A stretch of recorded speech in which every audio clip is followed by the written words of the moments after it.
बिस्मिल्लाहिर्रहमानिर्रहीम। अस्सलामुअलैकुम। आप देख रहे हैं प्रोग्राम हकीकत और मैं हूं आपकी मेज़बान सैयदा इकरा बुखारी। नाज़रीन, बाप और बेटी का रिश्ता अल्लाह रब्बुल इज़्ज़त ने बहुत मुक़द्दस बनाया है और इस रिश्ते को बहुत खूबसूरत एहसास से भी नवाजा है। बेटियाँ बाप के आंगन की रौनक होती हैं। आम तौर पर कहा जाता है कि माएँ बेटों से ज़्यादा प्यार करती हैं जबकि बाप बेटियों से ज़्यादा प्यार करते हैं। बाप अपनी औलाद के लिए घने दरख्त की मानंद होता है जो अपनी बेटियों को ज़माने के सर्द और गर्म से बचा कर रखता है, जिसके साए में बेटियां परवान चढ़ती हैं और लाड प्यार में रहती हैं और अपने बहन भाइयों के साथ घुल मिलकर ज़िंदगी से लुत्फ़अंदोज़ भी होती हैं।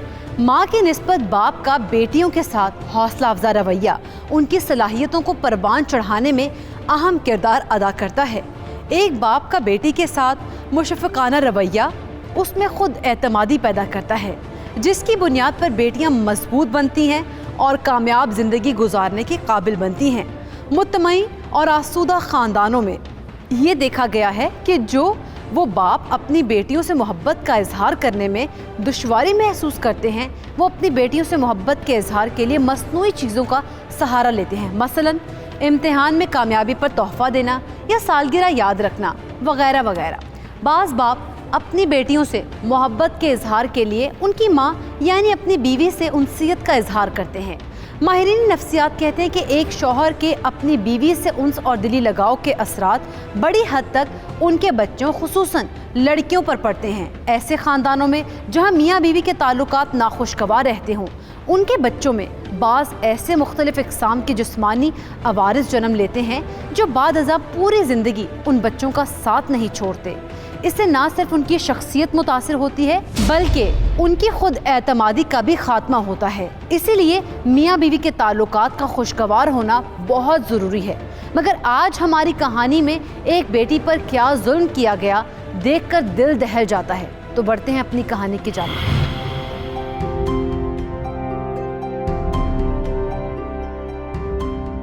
यार नुमान, मैं जब भी बतौर साहबी क्राइम स्टोरी कवर करता हूँ तो मेरा दिल फट सा जाता है। पता नहीं लोग कैसे कैसे भयानक काम सर अंजाम देते हैं। मुझे लगता है लोगों के दिलों से इंसानियत ही खत्म हो चुकी है। अबे साहब, आप बिल्कुल ठीक कह रहे हैं। मेरा काम सारा दिन मुजरमों की वारदात सुनना है। बहुत बेहिस हो गए हैं लोग। किसी इंसान का खून बहाना बहुत ही आम बात हो गई है। हाँ यार, फिर मैं ये भी सोचता हूँ कि बतौर सहाफ़ी मैं इन मसाइल को ख़बरों में शामिल नहीं करूँगा तो लोग कैसे जान पाएंगे और उनकी आवाज़ हुकाम बाला तक कैसे पहुँचेगी। अब साहब, आपको पता नहीं है कि आप कितना नेक काम कर रहे हैं। हाँ, हमारे माशरे में लोगों की ये सोच ज़रूर है कि क्राइम स्टोरीज से माशरे की नफ्सियात पर कितना असर पड़ता है। यार, नफ्सियात पर असर तो छोड़ दो, अगर हम जुर्म के खिलाफ आवाज़ नहीं उठाएंगे तो जुर्म बहुत तेज़ी से ताकतवर हो जाएगा और हो सकता है मजलूम को इंसाफ देर से मिले या फिर कभी मिल ही ना सके। अब साहब, आप बिल्कुल ठीक कह रहे हैं।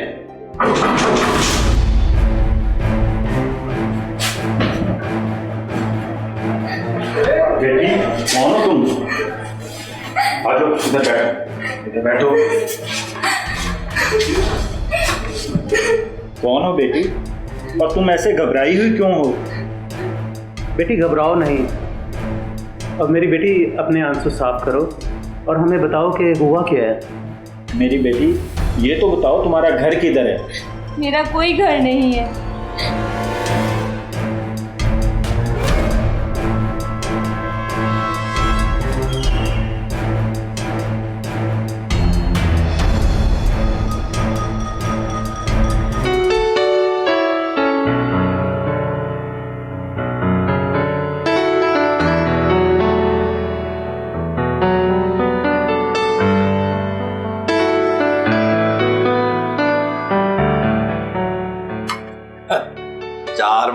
हमारी शादी को देख, लगता है अभी कल परसों की बात है। सही कह रहे हैं आप, वक्त का पता ही नहीं चला और अल्लाह ने हमें उम्मीद भी दिखा दी है।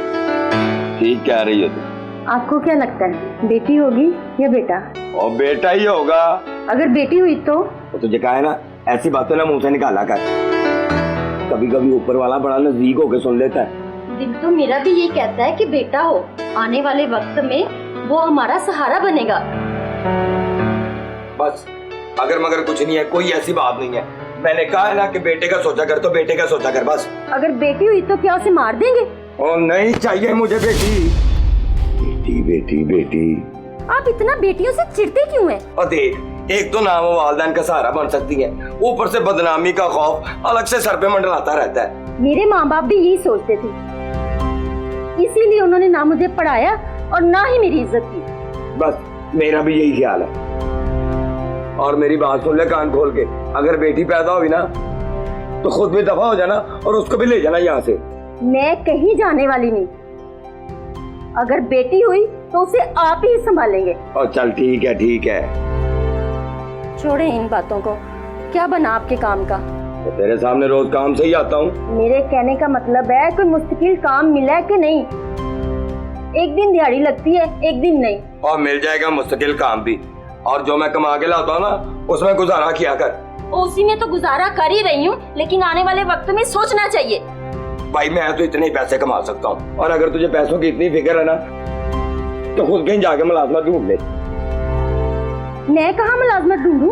वो इतने घर हैं, कहीं जाके ढूंढ ले। अच्छा, अगर मेरे काम करने से घर के हालात ठीक होते हैं तो ठीक है। हो जाएंगे ठीक। और सुन ले मेरी बात, इससे पहले कि तू मुझे बोझ लगने लग जाए, कमाई करनी शुरू कर दे। कर दूंगी। जब मर्द की कमाई अच्छी ना हो तो औरत को काम करना पड़ता है। वो ताने दे रही है मुझे? ताना नहीं दे रही हूँ, बता रही हूँ। बात कर रही हूँ, सुन मेरी बात। नहीं करनी कमाई ना कर, जो मैं लाता हूँ ना उसी में गुजारा कर। मैं ढूंढ लेती हूँ काम, आप टेंशन ना ले। टेंशन ना ले।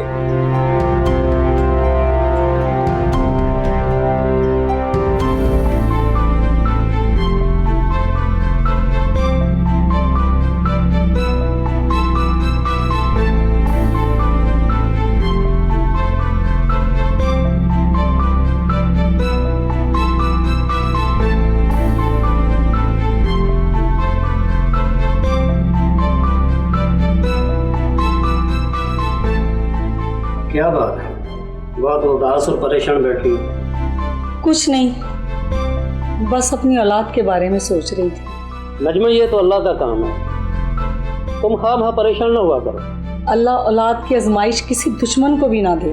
देखो, बहुत से ऐसे लोग हैं जिनको अल्लाह ताला ने औलाद दी ही नहीं, हमें तो फिर भी अल्लाह ताला ने एक बेटे से नवाजा। मगर क्या करें, ना वो सुन सकता है ना वो बोल सकता है। उसे देखकर दिल खून के आंसू रोता है। उसका इलाज करवा रहे हैं, इंशाल्लाह उसे कहीं ना कहीं से शिफा मिल जाएगी। पता नहीं कब मिलेगी शिफा, मैं तो उसके लिए रोज दुआएं भी करती हूँ। तुम अपने दुआएं जारी रखो और मैं उसका इलाज जारी रखता हूँ, और परेशान होना बिल्कुल छोड़ दो। आई समझ? मगर जमील, मैं फिर भी एक माँ हूँ, चाह कर भी उसका गम नहीं भुला सकती। मेरी तरफ देखो, मैं भी तो बाप हूँ। तुम्हें क्या लगता है मैं अपने बेटे का गम भुला सकता हूँ? नहीं, आपके लिए भी एक सख्त आजमाइश है, मुझे मालूम है। बस फिर मुस्कुराओ और गम जिंदगी भूल जाओ। आप मेरे बेटे को ना किसी बुजुर्ग के पास भी ले जाएं। हो सकता है उनकी दुआ से ये बिल्कुल ठीक हो जाए। हाँ, क्यों नहीं, जरूर लेकर जाऊंगा और इंशाल्लाह वो ठीक भी हो जाएगा।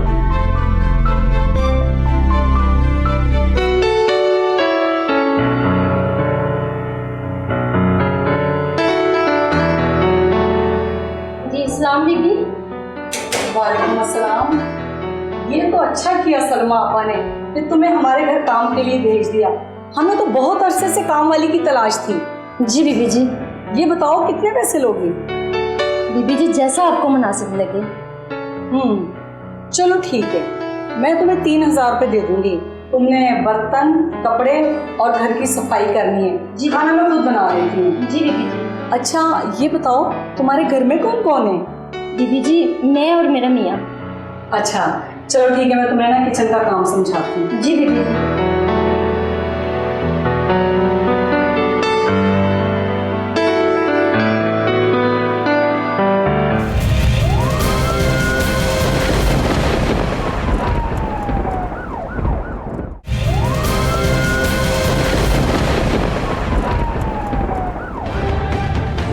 Welcome back.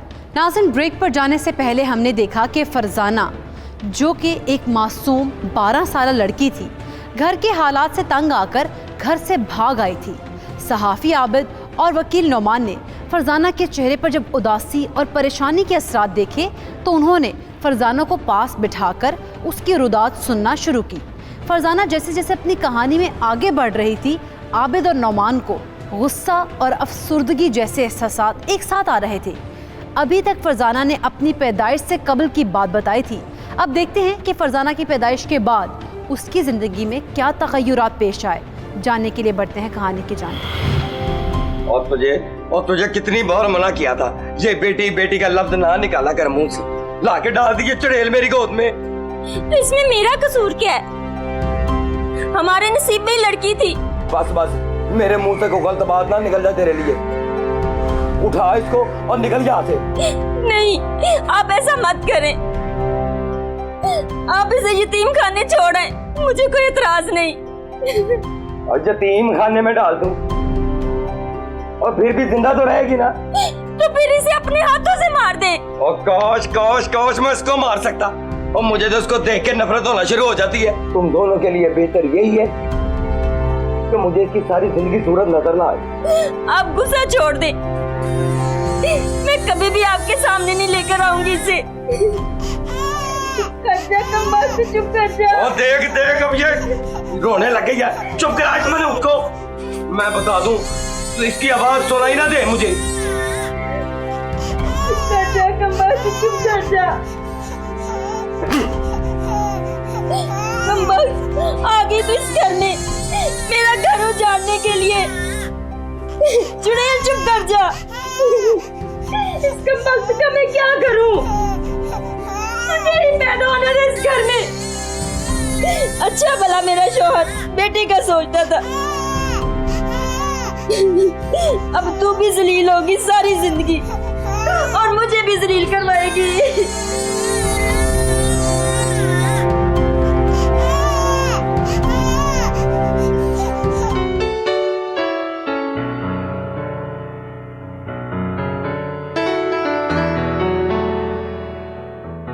काम करने वाली आजकल नजर नहीं आ रही, क्या उसको भगा तो नहीं दिया?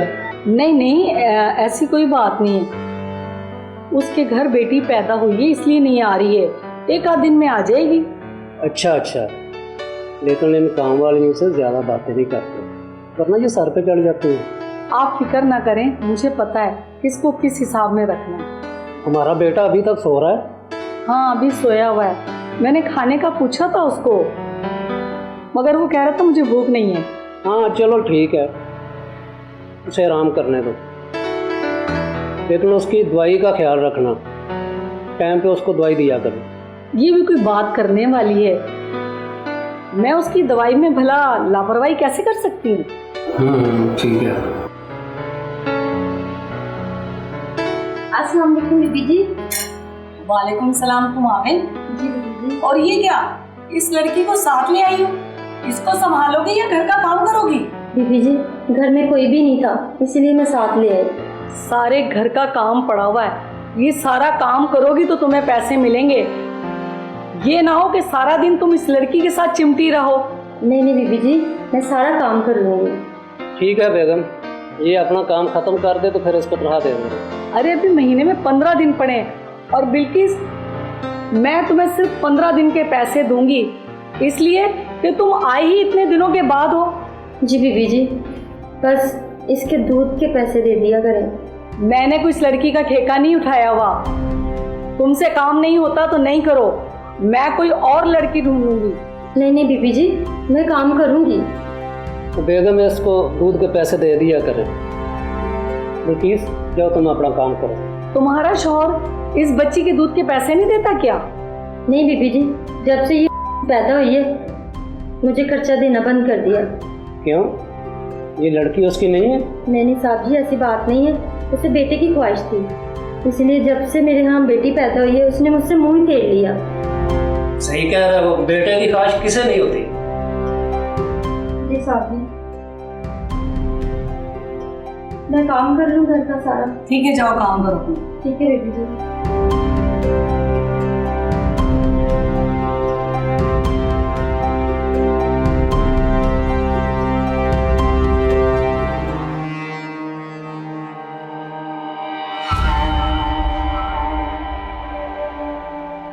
पता नहीं इस जहान से ये जहालत और जाहिल लोग कब खत्म होंगे, जो बेटी जैसी अजीम नेमत को मानते ही नहीं।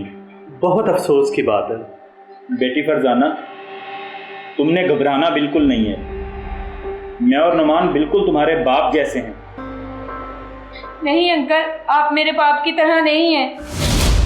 बेटी, हम तुम्हारे साथ हैं, हम तुम्हें अकेला नहीं छोड़ेंगे। देखो कितनी मासूम बच्ची है, इसको देख के मेरा दिल फट जाता है।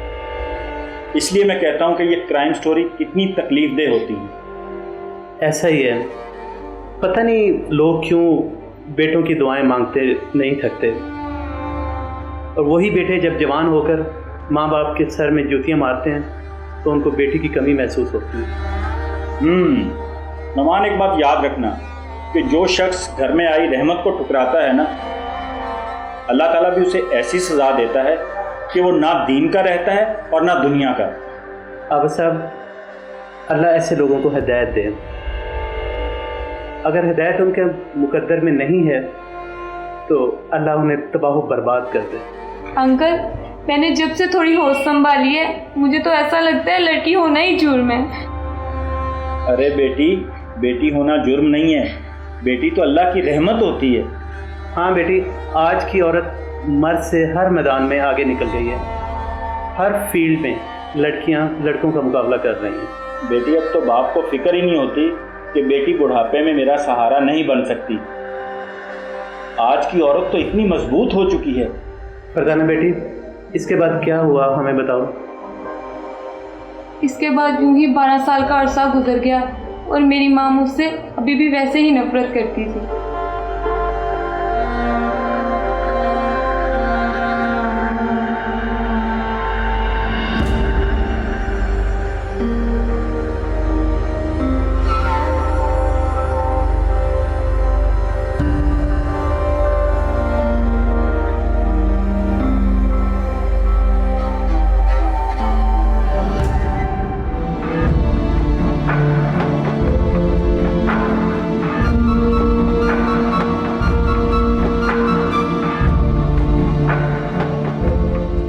अभी तक बर्तन नहीं धुले तुझसे? खामोश क्यों हो? बोलो तो सही। जवाब भी क्यों नहीं दे रही? जी अम्मी जी, बस थोड़े से रह गए। जल्दी से धो लो बर्तन, अभी सफाइयाँ भी करने वाली है। जी अम्मी जी। जी अम्मी जी, कल मुझे पता नहीं जब से पैदा हुई है बेड़ा गर्क ही कर दिया मेरा।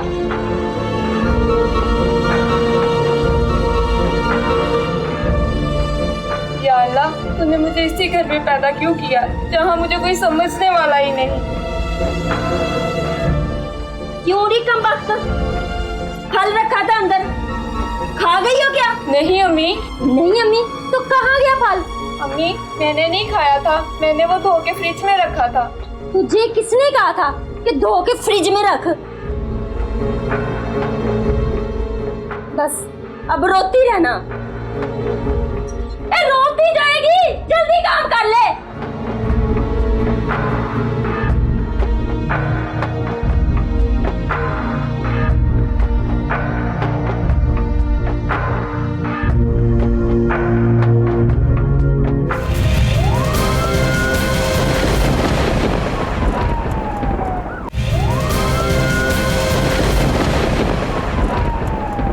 Welcome back. नाज़रीन, ब्रेक पर जाने से पहले हमने देखा कि फरजाना अपने घर से भागकर एक सहाफ़ी आबिद के दफ्तर पहुंच चुकी थी।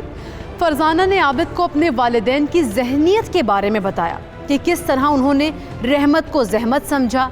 फरजाना ने बताया कि उसकी माँ का नाम बिल्कीस था और घर के मुआशी हालात से तंग होकर बिल्कीस ने जमील और नजमा के यहाँ घरेलू कामकाज शुरू किए।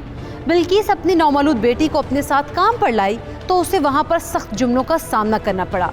इस तरह बिल्कीस के दिल में से बेटी की रही सही मोहब्बत भी ख़त्म हो गई। वक्त यूं ही गुजरता गया मगर फरजाना 12 साल की हो गई थी। मगर अब फरजाना अपने वालिदैन के दिल से मुकम्मल तौर पर उतर चुकी थी। उसके बाद फरजाना के साथ ऐसा क्या हुआ कि उसे घर से भागना पड़ा? जानने के लिए बढ़ते हैं कहानी के जाने। और क्या बात है, क्यों मुंह लटका रखा है? कुछ नहीं। और कुछ बोलेगी भी मुंह से?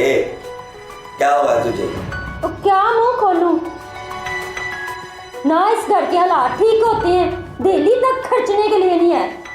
तू तो शुरू से ना शुक्री है और ना शुक्री रहेगी तू तो। क्या मतलब है तुम्हारा? और भाई मैं तो जो कमाता हूँ ला के तुम्हें दे देता हूँ, बस ऐसे तुम तो लगी रहती हो। तू बड़ा मुझे लाखों रुपया कमा के दे रहा है, जो मैं ऐसे ही ना शुक्री करती रहती हूँ। 400-500 कमाता हूँ, इतना ही कमा सकता हूँ, और रोज रोज की टेंशन न दिया कर मुझे। अच्छा टेंशन न ले तू। अच्छा ये बता, फरजाना ने खाना खा लिया? उसकी बड़ी फिक्र है तुम्हें, है? कभी मुझे पूछा कि तूने खाना खाया कि नहीं?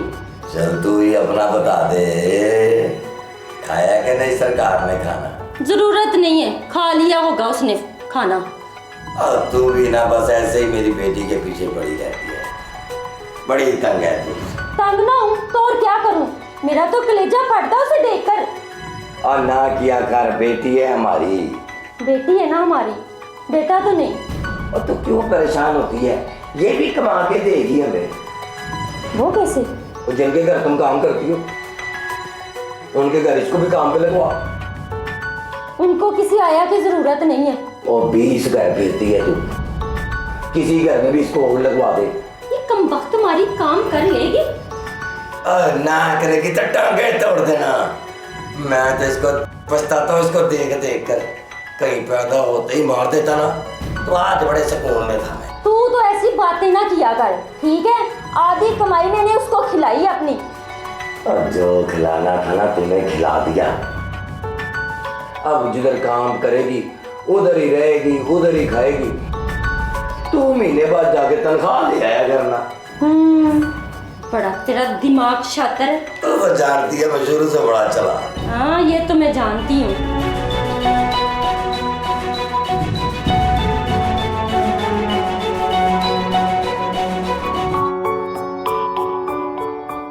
आपने हमारे बेटे फकीर की शादी का कुछ सोचा है? आपको पता है मैंने उसके रिश्ते की कई जगह पे बात की है, लेकिन वो देख के इनकार कर देते हैं। पता नहीं क्या होगा। अल्लाह खैर करे, जब तक हम जिंदा हैं अपने बेटे की देखभाल करते रहेंगे। एक ना एक दिन तो हमें इस दुनिया से जाना ही है, इसके बाद क्या बनेगा मेरे बेटे का? तुम परेशान ना हो, मैं कुछ ना कुछ करूँगा। कुछ करना है तो बस जल्दी से कुछ कर लो। बस नजमा, जो इंसान सुनने और बात करने की सलाहियत से महरूम होता है ना, उसकी ज़िंदगी बड़ी तंग हो जाती है। लेकिन तुम फिक्र ना करो, मैं अपने बेटे की ज़िंदगी में किसी किस्म की कमी नहीं आने दूंगा। अल्लाह किसी भी वालिदैन को औलाद की आजमाइश में मुब्तला ना करे। अब ये आजमाइश हमारे मुकद्दर में आ चुकी है, अब इसे भुगतना तो पड़ेगा। कितना इलाज करवाया है पर उसे शिफा नहीं मिली। क्या कह सकते हैं नजमा, अब सब्र से काम लेना होगा।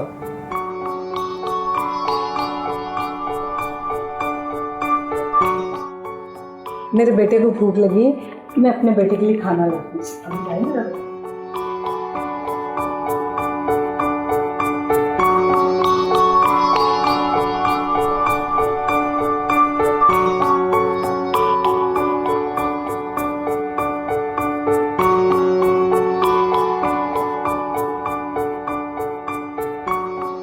बेटा खाना लाती है।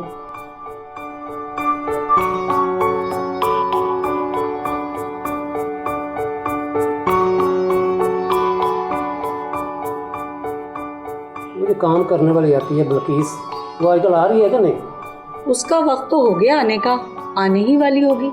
हाँ वो आ जाए ना तो उससे एक बात बहुत मुख्तार से पूछनी है। वो कौन सी बात? वो ही, वो हमारे साथ रिश्तेदारी करेगी। काम करने वाली के साथ रिश्तेदारी? ये क्या कह रहे हैं आप? मैं सही कह रहा हूँ। उसकी बेटी है ना फरजाना, मैं चाहता हूँ कि अपने बेटे की उसके साथ शादी करवा देते हैं। अरे ये कैसी बातें कर रहे हैं आप? वो तो बहुत छोटी सी लड़की है। वो इतनी छोटी भी नहीं है, 12 साल की हो गई है। तो वैसे भी तो उसने एक ना एक दिन इस घर में नौकर बन के आना है। तो मैं चाहता हूँ कि अपने बेटी की उसके साथ शादी कर दें, शादी भी हो जाएगी और हमें नौकर भी मिल जाएगी।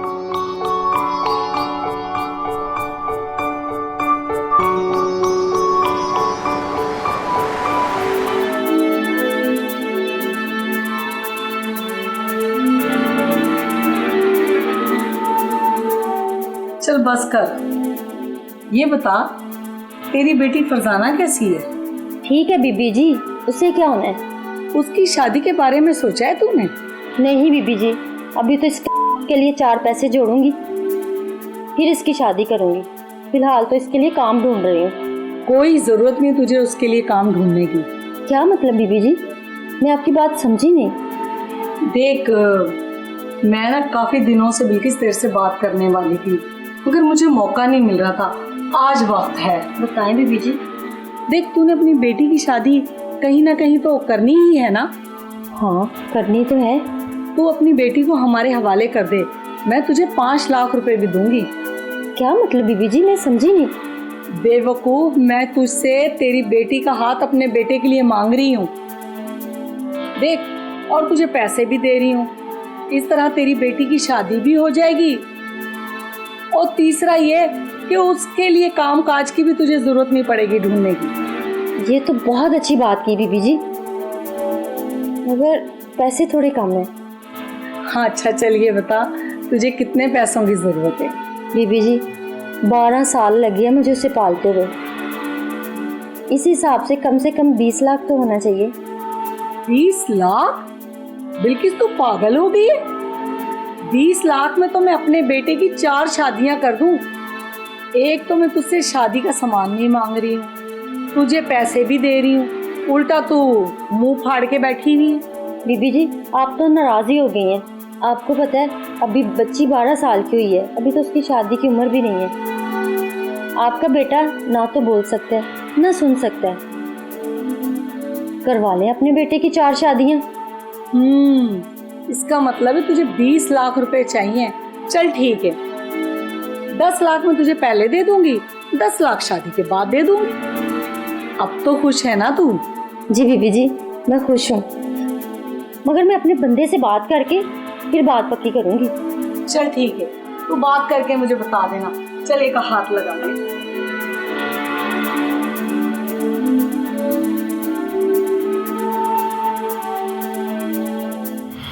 नाज़रीन, कितने अफसोस की बात है कि एक माँ ने अपनी लख्ते जिगर को सिर्फ चंद रुपयों के लिए महज 12 साल की उम्र में एक गूंगे बहरे शख्स से ब्याहने का फैसला कर लिया, मगर अभी तक बिल्किस ने अपने शौहर से इस मामले पर बात नहीं की थी। हम कहानी में मजीद आगे बढ़ेंगे, मगर यहाँ पर माहिर कानून की राय लेते हैं कि कम उम्री में शादी से मुतालिक कानून क्या राय रखता है। कम उम्री में बच्चों की शादी के हवाले से भी हमारे लॉज मौजूद हैं। एक तो प्री पार्टीशन लॉ था जो 1929 से चलता आ रहा था।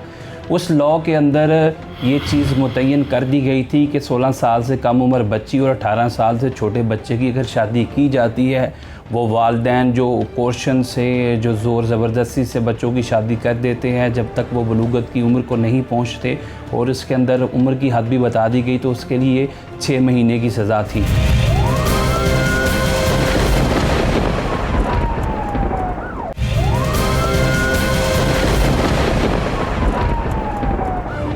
Welcome back. ब्रेक पर जाने से पहले हमने देखा कि फरजाना की मां बिल्किस अपनी 12 साला बेटी की शादी 35 साला शख्स जो कि गूंगा भी है, बहरा भी है, उससे करने की हामी भर लेती है। अब क्या फरजाना की शादी 35 साला आदमी से हो जाएगी या फिर वो इस चुंगल से बच जाएगी, हम देखेंगे। मगर यहाँ पर हम जानते हैं माहिर कानून की राय कि फरजाना के मुजरिमान को पाकिस्तानी कानून के मुताबिक कितनी सज़ा मिल सकती है। 2019 में हमारी पार्लियामेंट ऑफ पाकिस्तान ने इस पर बड़ी मौसर कानून साजी की, और इस कानून साजी पे इस लॉ को अपडेट किया गया और इसमें अमेंडमेंट्स की गई और इस सज़ा को बढ़ा दिया गया। जो कि गुज़िश्ता हमारा जो मैरिज स्ट्रेन एक्ट था उसमें 6 महीने थी, इसको अल्टर करके, इसको अमेंड करके अब जो मौजूदा कानून के तहत सज़ा है वो 3 साल है। और जो भी वालिदैन हैं जो कि 16 साल से कम उम्र बच्ची या 18 साल से छोटे उम्र बच्चे को ज़बरदस्ती, कोर्शन से, फ्रॉड से या मिसरिप्रेजेंटेशन से इनकी शादियाँ करवाते हैं, तो उनके लिए ज़ाब्ते के अंदर 3 साल सज़ा मुकर्रर कर दी गई है। मेरे हिसाब से ना तूने 20 लाख बहुत कम मांगे, और ये क्या बात हुई? 10 लाख पहले, 10 लाख बाद में। वो एक ही दफा 20 लाख पकड़ लेती, कहीं बाद में मुकर ही ना जाए। ये तो मैंने सोचा ही नहीं। चलें ठीक है, मैं बीबी जी को बोल दूंगी कि 20 लाख पहले देने होंगे। अगर वो ना दे तो ज्यादा जोर मत देना, 10 लाख ही पकड़ लेना। ठीक है, जैसे ही तू कहता है मैं वैसे ही कर दूँ। ऐ तो बड़ी अच्छी, मेरी सारी बातें मानती है।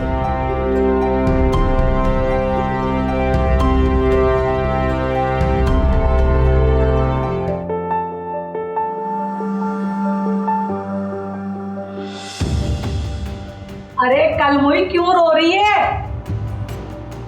इसको मार मार के उल्टा लटकाएंगे तो फिर ये चुप करेगी। हमारे 10 लाख रुपए खर्च हो गए और इस मनहूस का रोना बंद नहीं हो रहा। मुझे उस निकाह ख्वाह पे हैरत हो रही थी। वो तो निकाह ही नहीं पढ़ा रहा था, कह रहा था ये गैर कानूनी है। चलो कोई बात नहीं, हमें निकाह मिल ही गया। मुझे लगता है हमसे गलती हो गई। वो क्या करें? हमें इस लड़की के माँ बाप से पैसों के मामले में स्टाम्प पेपर लिखवा लेना चाहिए था, ताकि ये लोग कल वो हमें बोल ना सके। कोई बात नहीं बेगम, अभी हमने उनको 10 लाख रुपए देने, जब 10 लाख रुपया देंगे तो लिखवा लेंगे। ठीक है। अच्छा चलो छोड़ो भाई, अपने बेटे को अकेला छोड़ देते हैं। भाई उसकी दुल्हन आई है। आप भी ना चलें, चलते हैं। आप चले, मैं थोड़ी देर अपने बेटे के पास अकेला बैठूंगा। चलो ठीक है।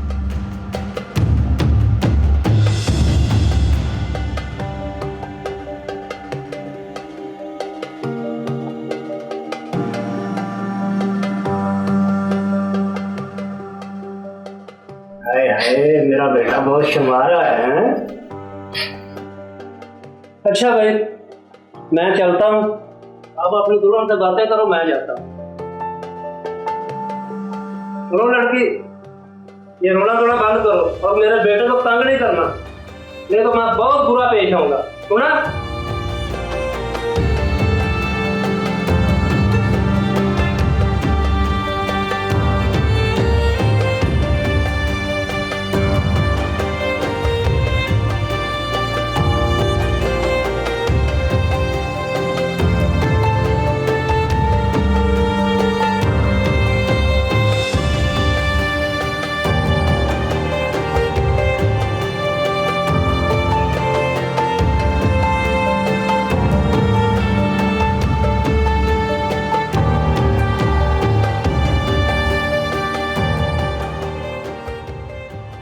क्या हुआ फरजाना?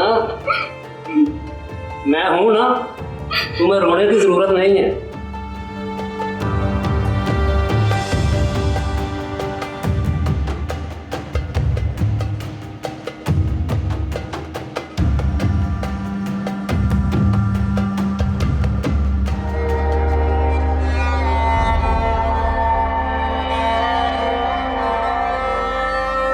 अफसोस, सद अफसोस बेटी, मैं तो तुम्हें दिलासा देने के काबिल भी नहीं रहा। हाँ, मगर एक वादा करता हूँ कि तुम्हारे मुजरिमों को इंशाल्लाह बेनकाब करके छोड़ूंगा। बेटी, तुम्हारे बाप ने चंद पैसों की खातिर तुम्हें बेच दिया। अब तुम हम पे एक एहसान करना कि उन्हें कभी माफ़ ना करना। और बेटी, मैं तुम्हें यकीन दिलवाता हूँ कि मैं तुम्हें इंसाफ दिलवा कर ही दम लूँ। नुमान, मेरी भी एक बेटी है जिसकी उम्र 12 साल है। मुझे अपनी बेटी में ये फरजाना नज़र आती है, और अल्लाह ना करे कभी किसी की बेटी पे कोई भी मुसीबत का पहाड़ हो।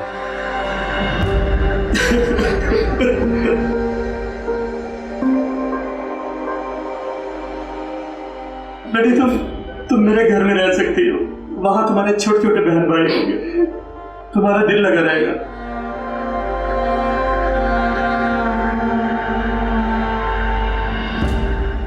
बेटी, ये बताओ कि तुम वहां से भागी क्यों?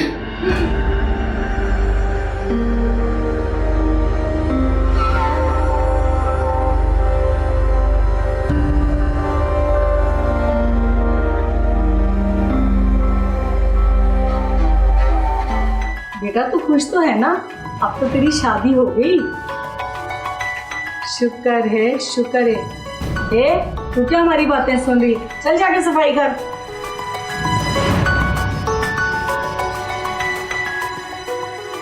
अच्छा बेटा, चल मेरे साथ चल। मैं तुझे नए कपड़े लेकर दूंगी।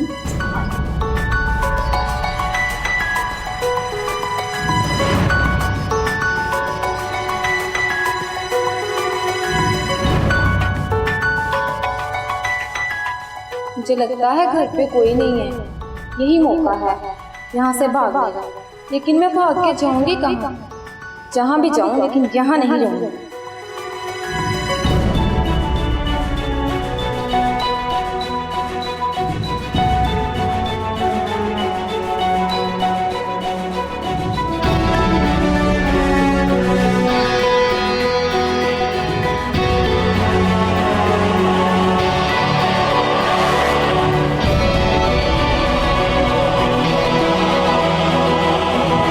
अब साहब आप बिल्कुल ठीक कह रहे हैं।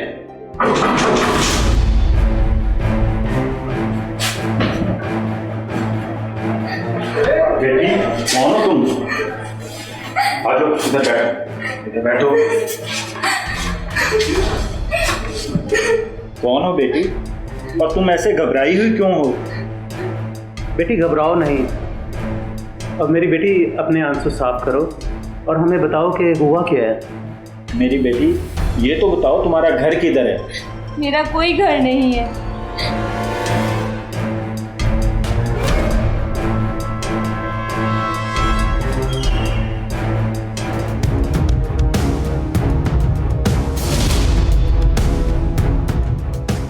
क्यों किया बीबी तुमने अपनी बेटी के साथ ऐसा भयानक सलूक?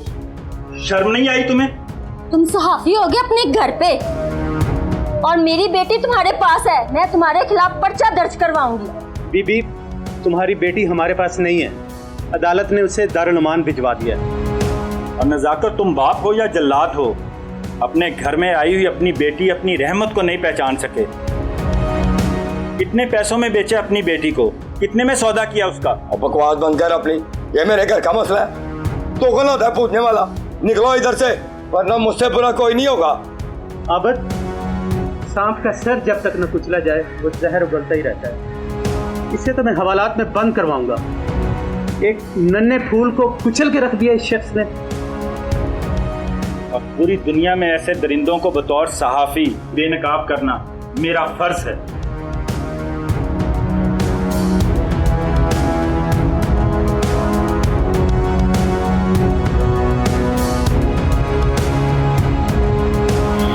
नाज़रीन, अल्लाह ताला ने दुनिया की हर नेमत हर इंसान को अता नहीं की, बल्कि उसने फ़र्क रखा है और ये फ़र्क भी उसकी तख्लीक का कमाल है।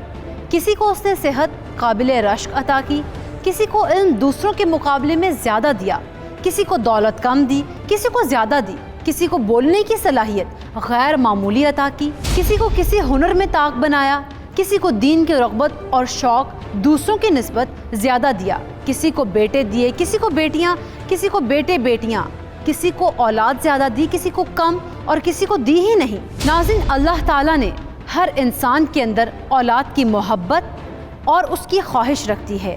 ज़िंदगी की गहमा गहमी और रौनक औलाद ही के ज़रिए कायम है। ये औलाद ही है जिसके लिए इंसान निकाह करता है, घर बसाता है और सामान्य ज़िंदगी हासिल करता है। लेकिन औलाद के हुसूल में इंसान बेबस और बेख्तियार है। अल्लाह ताला ने इस नेमत की अता का मुकम्मल इख्तियार अपने हाथ में रखा है। चाहे तो किसी को बेटे और बेटियों से नवाजे और किसी को सिर्फ बेटे दे, और चाहे तो किसी को सिर्फ बेटियां दे दे। तो बेटियों की पैदाइश पर परेशानी का इजहार नहीं करना चाहिए, क्योंकि बेटियों की पैदाइश पर अफसुर्दा होना काफिरों की काबिल मुज़म्मत सिफ़ात में से है। हुज़ूर अकरम सल्लल्लाहु अलैहि वसल्लम ने बेटियों को नापसंद करने से मना फरमाया और उन्हें प्यार करने वालियाँ और बेशकीमत करार दिया, और नेक बेटियाँ अपने वालिदैन के लिए सवाब और उम्मीद में बेटों से बेहतर होती हैं। अपने इर्द गिर्द होने वाले जुराइम के खिलाफ आवाज़ बुलंद करते रहें। इसी के साथ दीजिए अपनी मेज़बान सैयदा इकरा बुखारी और टीम हकीकत को इजाज़त। अल्लाह ने के बाद।